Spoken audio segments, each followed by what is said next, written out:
ভারতের 20 টাকার note versus কানাডার $5 নোট, কোনটা বেশি শক্তিশালী? আর সেটা দেখার জন্য এই দুটো নোটকে আজ আমরা আলাদা আলাদা লেভেলে টেস্ট করব।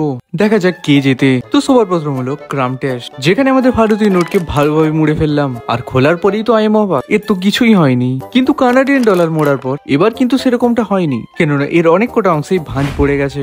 এবার সেকেন্ড লেভেলে হলো পুল টেস্ট, যেখানে আমাদের ভারতীয় নোটকে একটু টানলেই ছিঁড়ে যায়, কারণ সেটা কাগজের। বাট কানাডিয়ান ডলারের ক্ষেত্রে সেরকমটা একদমই নয়, কারণ এটাকে পুরো গায়ের জোর দিয়ে টানার পরও এর কিছুই হয়নি, কারণ এটা তৈরি পলিমার প্লাস্টিকের। আর লেভেল 3 আলুর উপর নোটটাকে রেখে যদি সেটা কাটা হয়, তবে কি সেই নোটটা কেটে যাবে? চলো দেখা যাক। আলুটার উপর প্রেসার দিতেই যখনই আলুটা কেটে গেল, আর তখনই কিছু সময়ের জন্য মনে হয় আমি তো শেষ।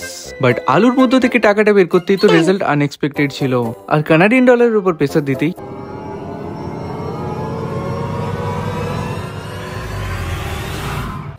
এরও কিছু হয়নি। আর লাস্ট লেভেল সাবান জলের মধ্যে যদি এই দুটো নোটকে একসাথে ঢুকিয়ে দেওয়া হয়, তাহলে কি হবে? আর বলতে না বলতে দুটো নোটকে একসাথে ঢুকিয়ে দিলাম, আর তুলতেই তো দেখি আমাদের ভারতীয় নোট তো নেতিয়ে পড়েছে। বাট কানাডিয়ান ডলার তো কিছুই হয়নি। তো এখানে ক্লিয়ার উইনার তো কানাডিয়ান ডলার।